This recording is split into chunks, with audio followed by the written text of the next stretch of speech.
अब इसमें आवाज आएगी ना? अच्छा पेन स्टार्ट कर दें हम। अब आ रहा है general lean and particular leans हम लोग स्टार्ट कर रहे हैं। रिकॉर्ड हो रही है। तो जनरल एंड पर्टिकुलर लीन का मतलब यहाँ पे वही है कि हमने अपनी चीज आपको दी है। जनरल का मतलब किसी भी पर्पस के लिए और पर्टिकुलर का मतलब ये है एक पर्टिकुलर पर्पस के लिए। तो हम लोग एक पर्टिकुलर पर्पस के लिए वो चीज आपको देते हैं जब हम केवल आपके स्किल्स पे ही डिपेंडेंट हैं। कि जैसे वैसे तो बहुत सारे बुटीक्स हैं लेकिन हमें लगता है कि यही बुटीक में डिजाइनिंग सबसे अच्छी होती है। तो हम लोग ने पर्टिकुलरली आपकी स्किल की वजह, जैसे आप बहुत अच्छी पेंटिंग करते हो, पेंटर्स तो बहुत सारे हैं लेकिन हमें आपके स्किल्स वगैरह ही अच्छे लगते हैं। तो जब हमने पर्टिकुलरली केवल आपके स्किल्स के डिपेंडिंग पर ही हमने वो चीज़ आपको दी है, तो आप हमारी चीज़ रिटर्न तभी करोगे जब हम उसका प्राइस आपको पे करेंगे। कॉबलर हैं, बुटीक्स हैं, रिपेयरिंग शॉप है, तो बहुत सारे लोग हैं लेकिन हम पर्टिकुलरली एक ही बंदे को ट्रस्ट करते हैं। क्यों? क्योंकि हमें उसकी स्किल्स वगैरह पे, उसके लेबर वगैरह पे हमें ज़्यादा भरोसा होता है। तो वो है हमारा bailee's particular lien, where the Bailey has in accordance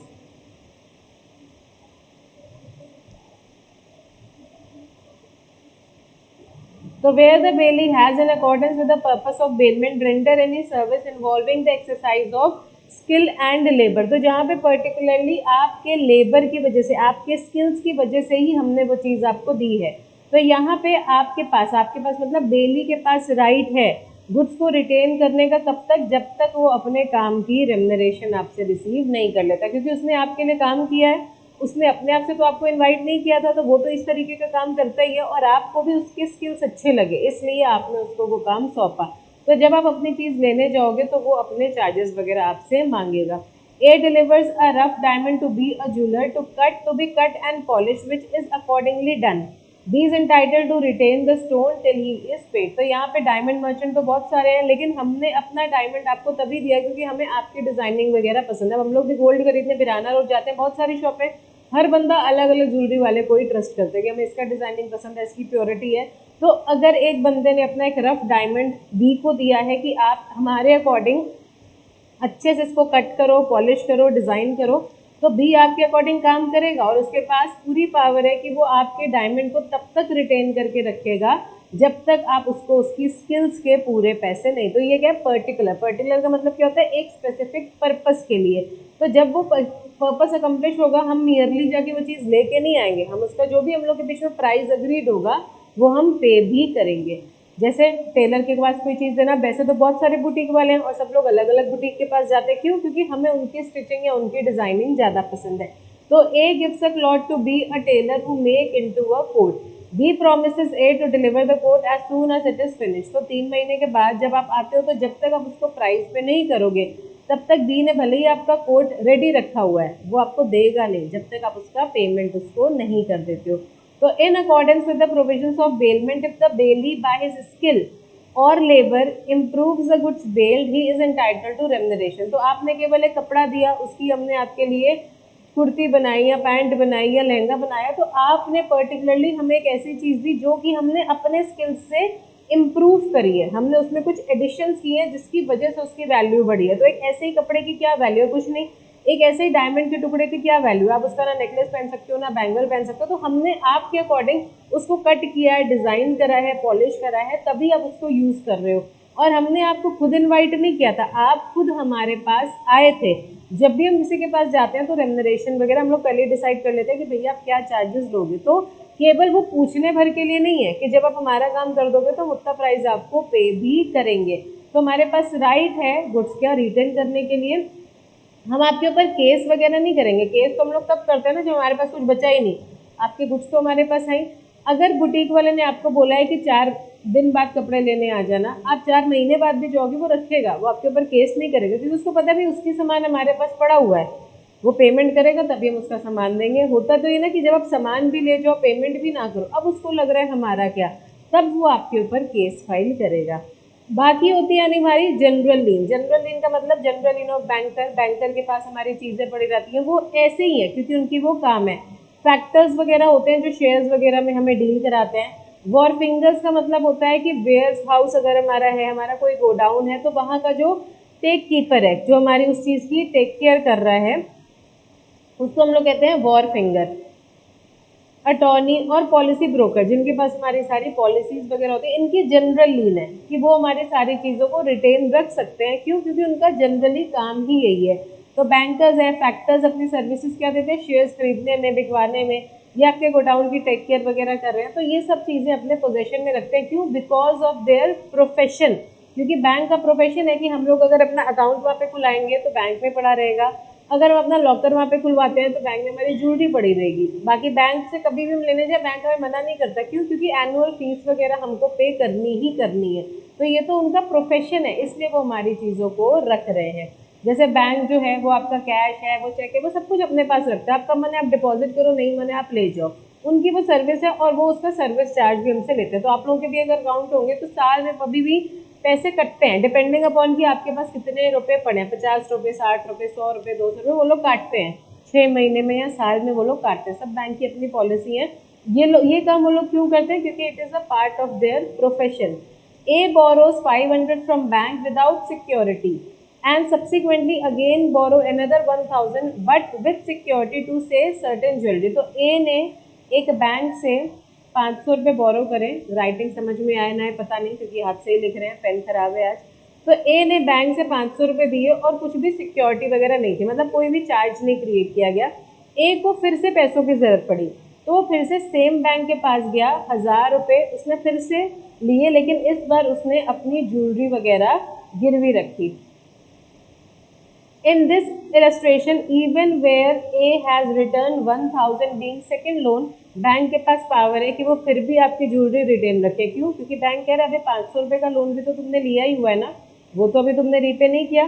तुमने 1000 रुपये का लोन इसलिए पहले रीपे कर दिया क्योंकि तुम्हें पता था कि अगर 1000 का लोन रीपे नहीं करेंगे तो हमारी ज्वेलरी जब्त पड़ी हुई है। तो जब, लेकिन तुम्हें पहले तो 500 वाला लोन रीपे करना चाहिए था ना।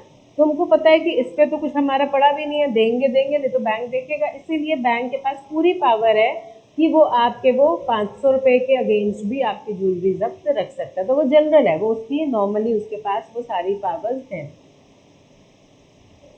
General lean and particular lean, section 171 हमारे जनरल लीन को बताता है, 170 हमारे पर्टिकुलर लीन को बताता है। सेक्शन याद होता है तो बहुत सही है, नहीं याद होता कोई बात नहीं, डिफरेंसेस के और भी बहुत पॉइंट्स हैं। क्योंकि अगर याद रखना है तो पूरा रखना पड़ेगा according to Indian contract act. अभी तक हम लोग जो सेक्शन याद कर रहे थे वो केवल कंपनी लॉ के हैं, तो याद होता है ठीक है, नहीं याद होता कोई बात नहीं। एक तो ये इतना इंपॉर्टेंट टॉपिक भी नहीं है कि आए ही आए, और ऊपर से अगर आएगा तो और भी डिस्टिंक्शन के पॉइंट्स हैं, तो कोई ऐसी दिक्कत नहीं है इसमें। तो जनरल लीन अल्यूज का मतलब gives the right to keep the possession belonging to the other against the general balance. तो जनरल बैलेंस के लिए ऐसा नहीं है कि 1000 रुपये पे ज्वेलरी था तो 1000 रुपये दिए आप हमारी ज्वेलरी दो, वो जनरली आपकी चीज रख सकता है। तो हमने अपूर्वा से पहले उसकी बुक मांगी, फिर उसकी पेंसिल मांगी और बहुत सारी चीजें मांगी, और जब आखिरी चीज मांगी तो हमने अपूर्वा को अपना फोन गिरवी रख दिया।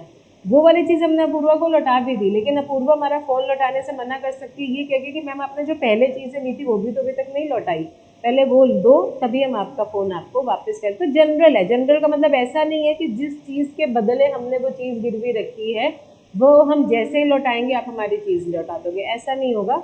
आप normally for the general balance of account हमारी चीजों पे लीन का मतलब क्या होता है? चार्ज क्रिएट कर सकते हो। पर्टिकुलर का मतलब क्या होता है? पर्टिकुलरली।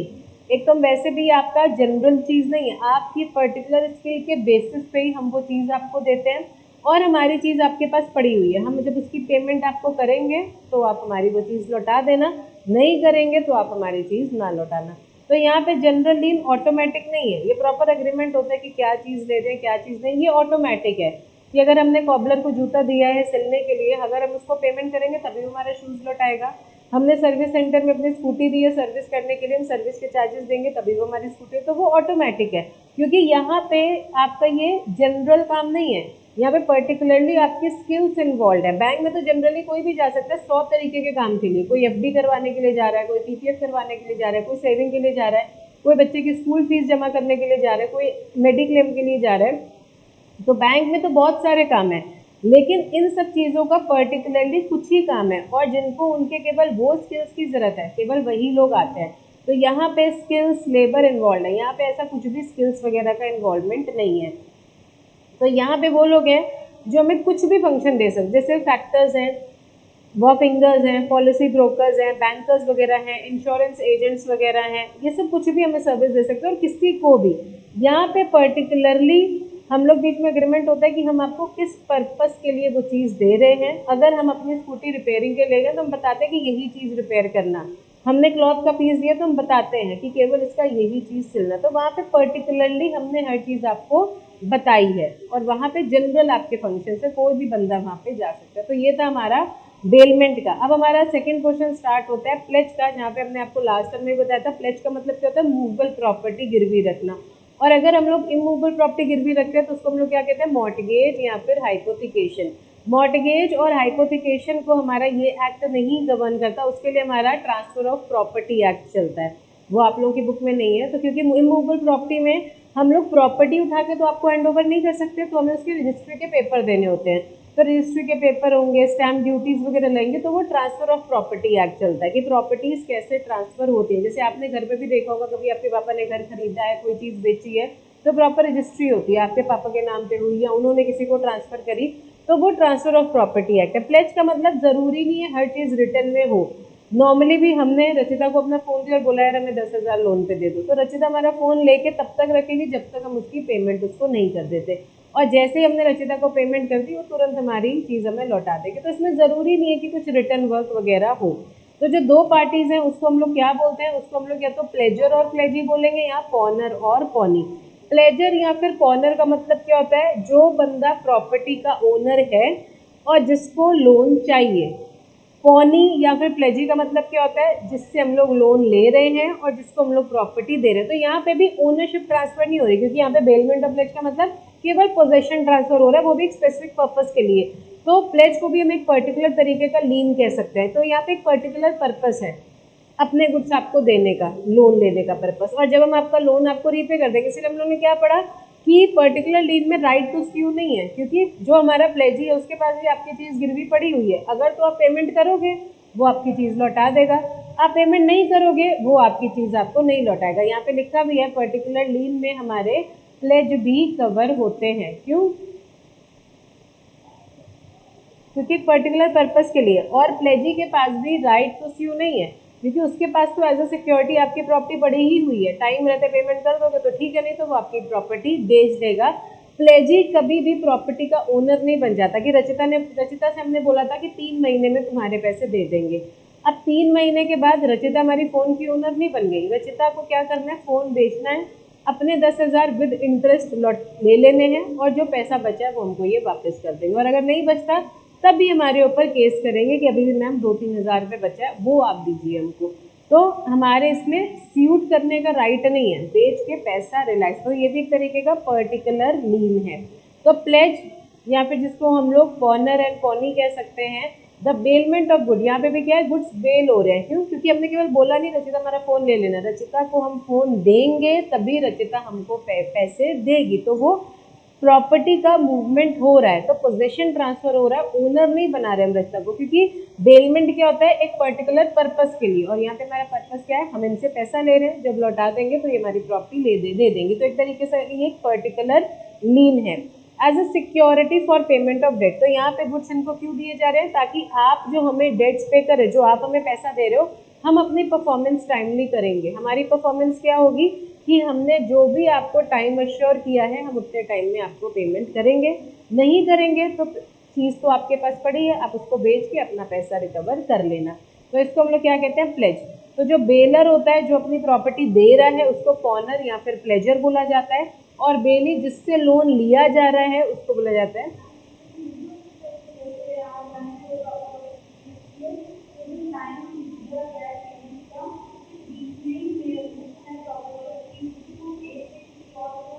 नहीं नहीं, आपको ने अगर लोन चुका दिया है तभी वो आपकी प्रॉपर्टी देगा, बीच में उसके पास कोई भी राइट नहीं है। आप लोगों के बीच में जो टाइम पीरियड डिसाइड हुआ, मान लो वो 10 साल का भी क्यों ना हो, 10 साल तक भी वो आपकी प्रॉपर्टी बेच नहीं सकता। अब उसको पता चल गया कि आप डिफॉल्ट कर रहे हो, वो 10 साल तक तो रुकेगा ही। हो सकता है बीच बीच में जो बचा हुआ पैसा लौटा दो। आपने बहुत बार न्यूज़ में आजकल बहुत आ रहा है एनपीए, कभी सुना है? अगर न्यूज़ देखते हो, नॉन परफॉर्मिंग असेट्स बहुत सारे हो रहे हैं, तो वो क्या होते हैं, कभी जानने की कोशिश करी है? नॉन परफॉर्मिंग एसेट का मतलब होता क्या है, तो आज पेन नहीं है ना। नॉन परफॉर्मिंग एसेट का मतलब क्या है, अब हम लोग बैंक के पास जाते हैं, हमने घर खरीदना है, बैंक से हर बंदा लोन लेता है 10-15 साल के लिए, तो लेते ही लेते हैं भैया। लोन हम लोग क्यों ले रहे हैं? जब हमें 20-30-40 लाख की जरूरत है, जो हमारे पास नहीं है, तो हम लोग बैंक के पास जाते हैं। तो अब बैंक ने हमें लोन दिया, लेकिन बैंक हमें ऐसे ही तो लोन नहीं देता, कोई ना कोई चीज़ गिरवी रखता है। तो 20-30 लाख की रकम के लिए हम लोग कौन सी प्रॉपर्टी गिरवी रखेंगे? हम कोई इमूवेबल प्रॉपर्टी ही गिरवी रखेंगे। हो सकता है हमने ये वाला फ्लैट खरीदने के लिए लोन लिया, तो हमने यही फ्लैट गिरवी रख दिया। अब बैंक ने ये लोन दिया हमें 15 साल के लिए, मान लो हमने 8 ईयर 2 इंस्टॉलमेंट पे नहीं करी, बैंक 8वें साल हमारा घर बेच नहीं सकता। बैंक रुकेगा कितने टाइम तक? 15 साल तक, कि ये जो इंस्टॉलमेंट है आप तब पे कर दोगे। तो ये बैंक के लिए, ये जो बैंक ने हमको 20 लाख रुपीस का लोन दिया है, बैंक के लिए चीज़ क्या हो गई? एनपीए। कि बैंक को अपना 20 लाख रिकवर हो रहा है, लेकिन टुकड़ों में 20-20, 30-30 हज़ार के इंस्टॉलमेंट हम पे कर रहे हैं। और अगर किसी साल हमने डिफॉल्ट कर भी दिया, बैंक फिर भी हमसे कुछ कह नहीं सकता, ना ही बैंक हमारी प्रॉपर्टी बेच सकता है। बैंक बेचेगा कब? 15 साल के बाद, उसके पहले वो नहीं। तो क्या होता है? Non performing asset. Non performing मतलब बैंक का 20 लाख रुपए फंसा हुआ है और बैंक के पास कहने को तो करोड़ों रुपए की मूवेबल प्रॉपर्टी गिरवी रखी। भाई केवल हमने थोड़ी बैंक से लोन लिया, हजारों लोगों ने लिया होगा। तो बैंक के पास करोड़ों की, अरबों की प्रॉपर्टी है, लेकिन बैंक उस प्रॉपर्टी से कुछ कर नहीं सकता। एक तो बैंक के फंड्स भी फंसे हुए हैं, प्रॉपर्टी दिखने को है बैंक के पास, लेकिन बैंक उसको बेच भी नहीं सकती। 15-20 साल तक तो बैंक को रुकना ही पड़ेगा। इसलिए हम लोग इसको क्या बोलते हैं? एनपीए। अब बैंक को पैसों की जरूरत है, बैंक क्या करे? भाई तो हम तो कह रहे हैं, हम तो भाई दे ही रहे हैं ना। इंस्टॉलमेंट अगर डिसाइड 25,000 की हो रही है, हम तो 25-25 ही देंगे ना, हम डिफॉल्ट तो नहीं करें। ऐसे ही हर बंदा दे रहा है, लेकिन बैंक के करोड़ों रुपए फंसे हुए हैं और करोड़ों की देखने में प्रॉपर्टी है, लेकिन करोड़ों रुपए रिकवर भी हो रहा है, लेकिन टुकड़ों में। अब इस बीच बैंक को जरूरत पड़ गई, तो बैंक क्या करेगा? बैंक बाहर से लोन ले रहा है। तो हुआ ये कि हमारे पास 1 लाख थे, आपने बोला कि मैम हमको 1 लाख रुपए की ज़रूरत है, 6 महीने के लिए आप दे दो, हम आपको हर महीने 15-15, 20-20 हज़ार रुपये देंगे। हमने बोला ठीक है प्रगति। हमने आपको 1 लाख रुपए दिए।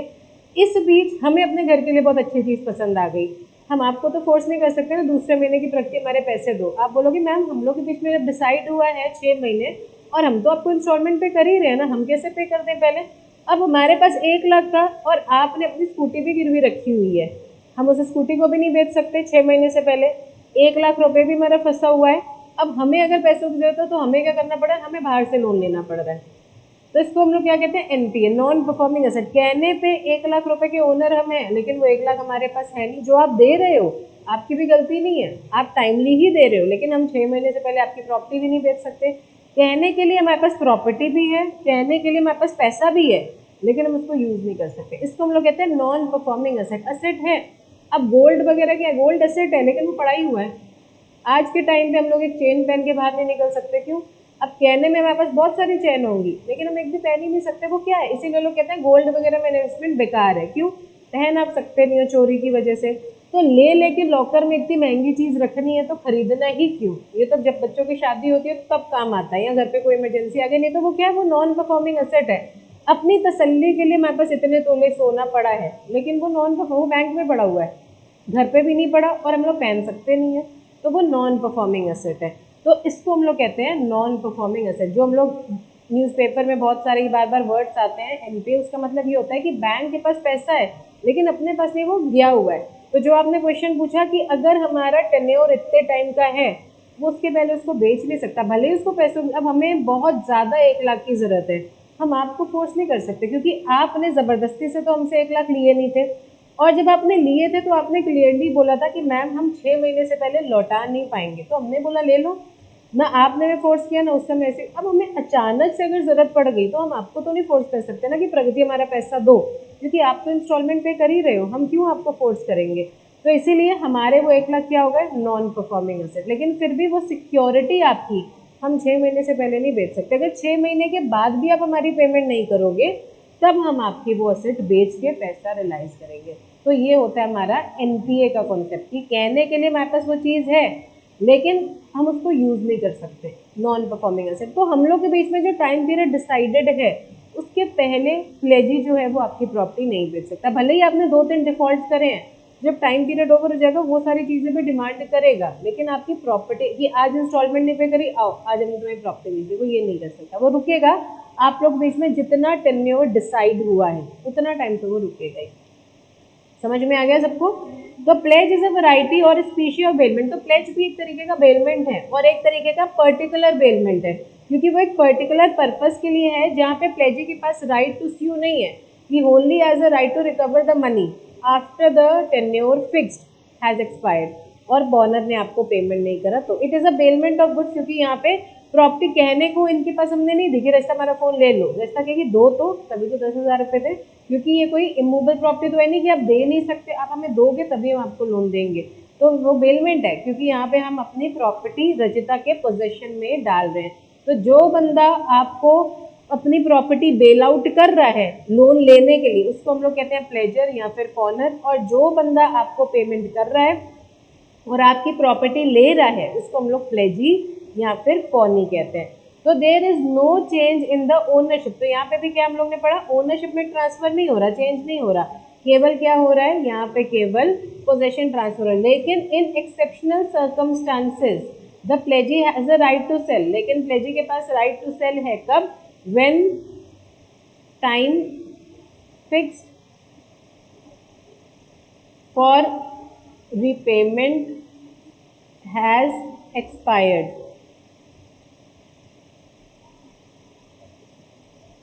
तो when the time fixed for repayment has expired, तभी उसके पास राइट टू सेल है, उसके पहले नहीं। आपने 4 बार भी डिफॉल्ट किया वो तब भी आपकी प्रॉपर्टी, अब कोविड था, इंसॉल्वेंट में तो ये होता ही है, इंसॉल्वेंट अगर हो गया तब तो वहां से एक बंदा आएगा कोर्ट से और वो प्रॉपर्टी बेचेगा। इंसॉल्वेंसी का तो वो एक एक्सेप्शनल केस हो गया कि मैं पता ये पे कर ही नहीं सकता, नहीं इतना लिख, क्योंकि इंसॉल्वेंट केस में होता क्या है, इंसॉल्वेंट में भी हम आपको बताएं होता ये है कि जो सिक्योर्ड क्रेडिटर्स होते हैं उनको कोई दिक्कत नहीं होती, जो अनसिक्योर्ड है दिक्कत उनको है कि ये तो इंस्टॉलमेंट हो गया, अब हमारा क्या, तब कोर्ट से ऑफिशियल रिसीवर आता है। अब आपके पास तो सिक्योरिटी पड़ी ही हुई है, आपको तो डरने की जरूरत है ही नहीं कि ये देगा कि नहीं, क्योंकि आपके पास उतनी वैल्यू की चीज़ है ही। ये जब इंसॉल्वेंसी और हम लोग ऑफिशियल रिसीवर्स की बात करते हैं कि कोर्ट से बंदा आ रहा है, वो मोस्टली अनसिक्योर्ड क्रेडिटर, क्योंकि उनका पैसा भी चला गया और कुछ है भी नहीं, तो कोर्ट से एक बंदा आता है जो उसकी सारी प्रॉपर्टी रिकवर करता है, बेचता है और क्रेडिटर्स को पे आउट करता है। लेकिन अनसिक्योर्ड को, जो ऑलरेडी सिक्योर्ड है वो कोर्ट में क्लेम करने नहीं जाते, क्योंकि इंसॉल्वेंट के केस में मैनेजर आता है जिसको हम लोग ऑफिशियल मैनेजर कहते हैं, ऑफिशियल असाइनी कहते हैं, या फिर ऑफिशियल रिसीवर कोर्ट की तरफ से आएगा। कोर्ट को तो सपना नहीं आएगा कि ये बंदा इंसॉल्वेंट हो गया मतलब आपने केस लगाया होगा, केस सिक्योर्ड क्रेडिटर तो लगा ही नहीं सकता, वो तो अनसिक्योर्ड है, क्योंकि सिक्योर्ड क्रेडिटर बस तो चीज़ है ही। तो इसीलिए ये सब लिखने की जरूरत नहीं है आपको, केवल इतना, क्योंकि बेलमेंट में हम लोग इतनी दूर तक नहीं पहुंचते। सेम सेम राइट्स होते हैं।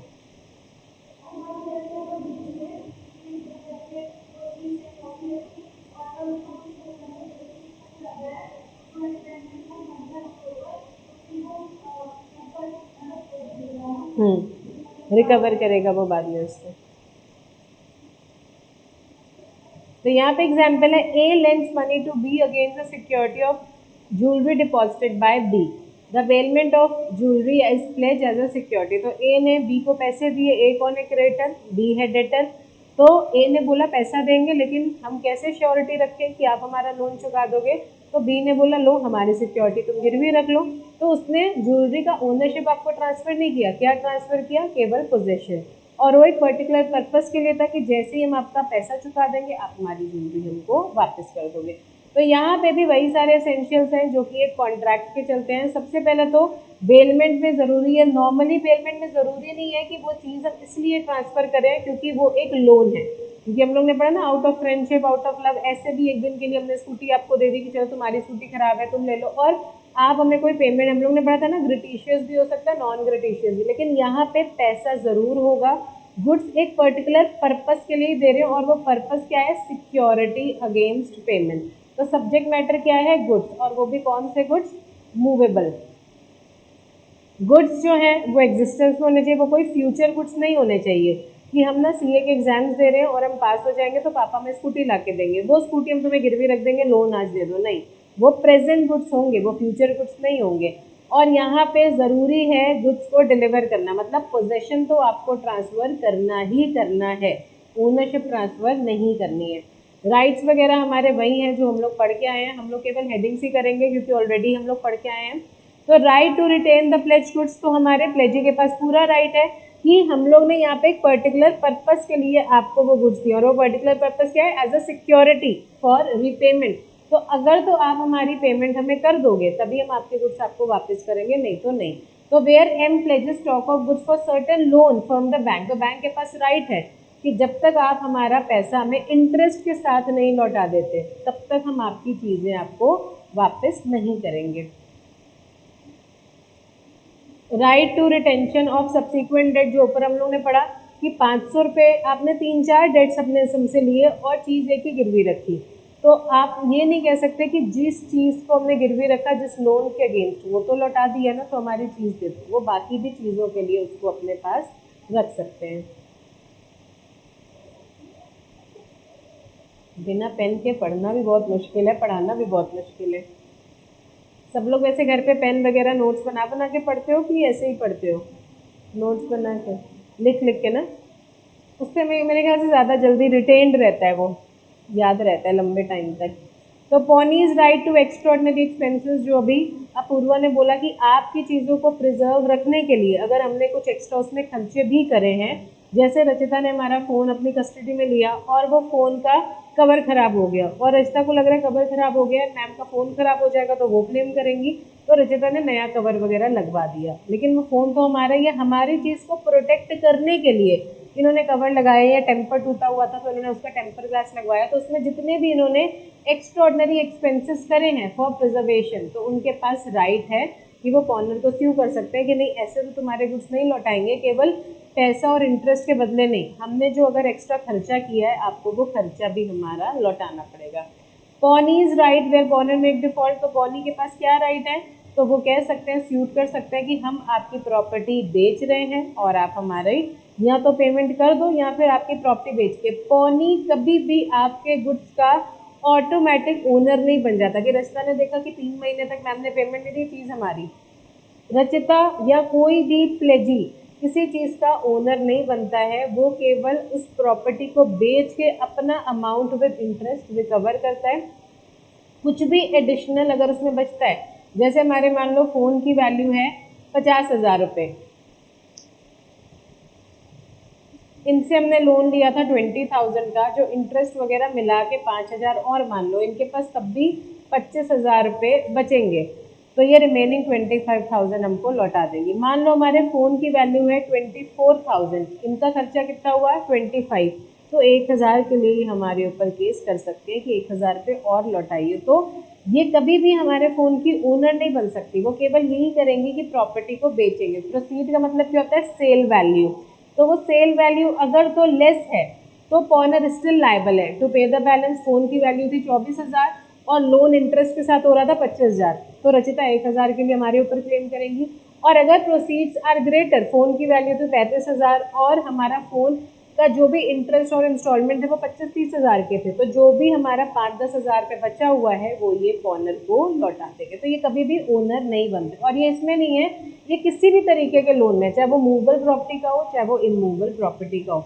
बाकी पॉनर के राइट्स क्या हैं, फिर से वही चीज़ हम लोग पढ़ चुके हैं। राइट टू रिडीम, कि आपने जब पेमेंट कर दी है आप अपनी चीज़ें वापस ले आओ।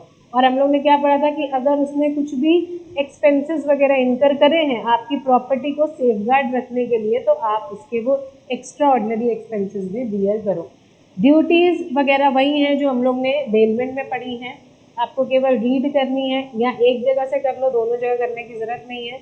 हम लोग ने पढ़ा था कि जैसे आप अपनी चीज़ों की प्रोटेक्शन करते हो वैसे ही हमारी चीज़ों की भी टेक केयर करो। कोई भी अनऑथराइज यूज़ ना करो, जिस पर्पस के लिए वो चीज़ आपको दी गई है उसी पर्पस के लिए यूज़ करो। अपनी और हमारी चीज़ों को मिक्स मत करो। जैसे ही हम आपकी डेट्स आपको लौटा देंगे आप हमारी प्रॉपर्टी हमको वापस कर दो। कोई भी ऐसा काम ना करो कि हमारी प्रॉपर्टी को डैमेज हो, कुछ भी इनकंसिस्टेंट काम ना करो। और हम लोग ने पढ़ा था कि कुछ भी एक्रेशन मतलब कुछ भी एडिशन हुआ है, जैसे हम लोग ने काऊ और काफ का एग्जाम्पल पढ़ा था, तो अगर हमारे गुड्स के साथ कुछ एडिशन भी हुआ है तो आप केवल वो गुड्स ही नहीं बल्कि उसका जो एडिशन है वो भी हमको लौटाओगे। कॉर्नर के राइट ड्यूटीज वगैरह आ गया।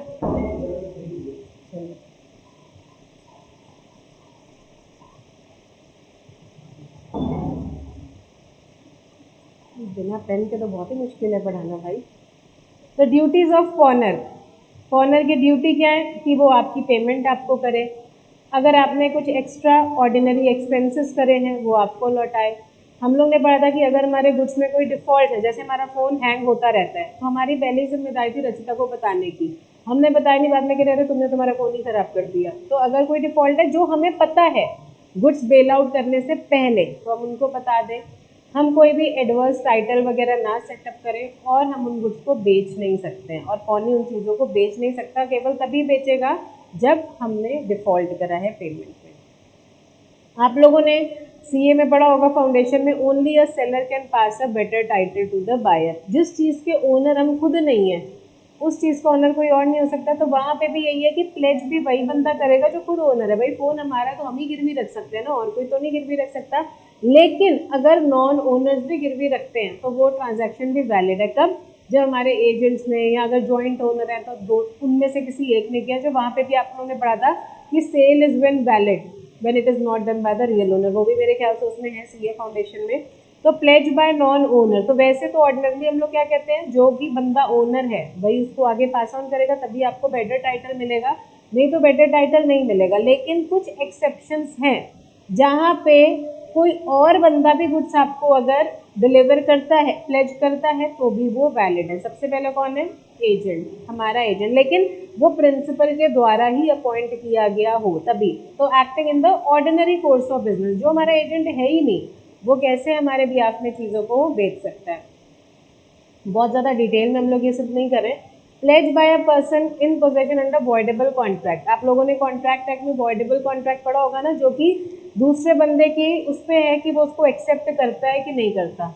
तो अगर जो ट्रांसफरी है या जो हमारा ऑफरी है वो एक्सेप्ट करता है तो वैलिड है, नहीं तो वो मना भी कर सकता है। तो हमने जो चीज़ आपको ट्रांसफ़र करी वो हमारा एजेंट नहीं था, लेकिन बाद में हमने उसको रेटिफाई कर दिया, चलो कोई बात नहीं। तो वॉइडेबल है, मतलब कंसेंट फ्री नहीं थी, लेकिन अगर हमने उसको एक्सेप्ट किया है तब तो हम लायबल हैं।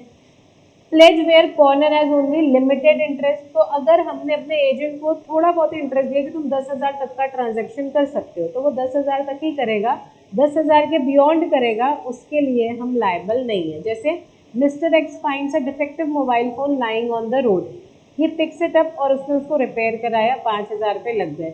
बाद में he later pledges the mobile phone for 2,000, the true owner can recover the mobile phone only on paying 5,000। तो कल को अगर एक रियल ओनर आता भी है, वो कहता है हमारा फ़ोन दो, तो हम कहेंगे भाई हमने पहली बात तो तुम्हारे फ़ोन में 5,000 का खर्चा किया है, वो एक्स्ट्राऑर्डिनरी एक्सपेंसेस तो आपको पे करने ही है, तभी हम आपकी चीज़ आपको लौटाएंगे। को ओनर्स का केस भी, स्कूटी रचिता और वर्तिका दोनों की मिलके है, तो रचिता भी गिरवी रख सकती है, वर्तिका भी गिरवी रख सकती है। तो को ओनर्स है हमारे और हमारी बहन का, कंबाइंड हम लोग ने फ़ोन लिया था, तो दोनों हम लोग उसको यूज़ भी कर सकते हैं और दोनों ही ओनर हैं, तो दोनों में से कोई भी उसको गिरवी रख सकता है। बाकी प्लेज बाय सेलर और बायर इन पोजेशन, तो जो उस समय उसके पोजेशन में है वो उसको ट्रांसफर कर सकता है। बेलमेंट और प्लेज के बीच में डिफरेंस, बेलमेंट एक स्पेसिफिक पर्पस के लिए होता है, प्लेज भी एक स्पेसिफिक पर्पस है, लेकिन बेलमेंट का मतलब यही नहीं कि लोन ही हो, बेलमेंट लोन के अलावा भी किसी दूसरे पर्पस के लिए दे सकते हैं। प्लेज में ज़रूरी है, लोन के लिए ही हमने वो चीज़ आपको गिरवी रखी है। यहाँ पे हम पार्टीज को बेलर और बेली बोलते हैं, यहाँ पे हम पार्टीज को पॉनर और पॉनी बोलते हैं।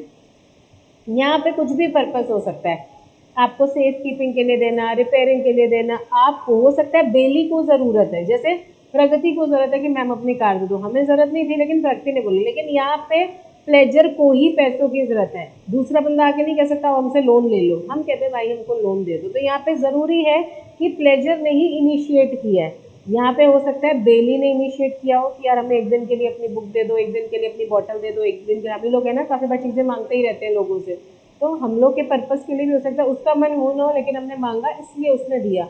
कोई अपने आप से आके नहीं कह रहे लाओ मेरी स्कूटी ले जाओ, आपने बोला दे दो एक दिन के लिए, हमें ज़रूरत है, तो उसने दी। तो बेलर से भी इनिशिएट हो सकता है और बेली से भी। ये ग्रेटेशियस भी हो सकता है, नॉन ग्रेटेशियस भी हो सकता है। फैमिली में, फ्रेंड्स में हम लोग चीज़ें बोरो करते हैं दुनिया भर की, तो वहाँ पे पैसा वगैरह नहीं होता, लेकिन यहाँ पे तो कंसीडरेशन है ही। यहाँ पे राइट टू सेल नहीं है, यहाँ पे राइट टू सेल है अगर टाइमली आप पेमेंट नहीं करते हो, तो इसका पर्पस कुछ भी हो सकता है और आप केवल उसी पर्पस के लिए यूज़ करो। हमने क्योंकि एक पर्पस यूज़ करने के लिए चीज़ ली है, यहाँ पे प्लेजी हमारी चीज़ों को यूज़ नहीं कर सकता, उसके पास वो चीज़ गिरवी इसलिए रखी है ताकि वो उसको सेफली रखे, हम लोन लौटा दें तो ये हमारी प्रॉपर्टी हमको वापस कर दे, उसको यूज़ नहीं कर सकता। लेकिन बेलमेंट में पता है कि हमने किस पर्पस के लिए उनको दिया, तो बस ये है कि अनऑथराइज यूज़ मत करो, जिस पर्पस के लिए है उसी पर्पस के लिए आप उसको यूज़ करो। क्लियर है ये?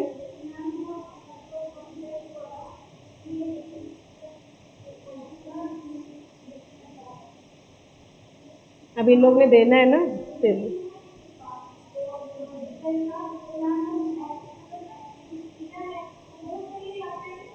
टेबुलर वाइज ऐसे ही देना है, हमने हमेशा बोला है डिफरेंस अगर आए,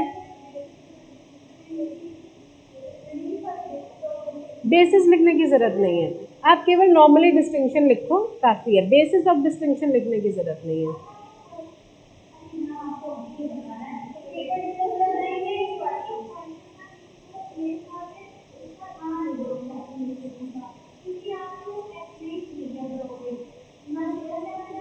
ऐसा कैसे हो सकता है? चलो देखते हैं, इन लोगों को भी करने दो, देखते हैं। चलो हम लोग 2 मिनट के बाद नई क्लास स्टार्ट करेंगे।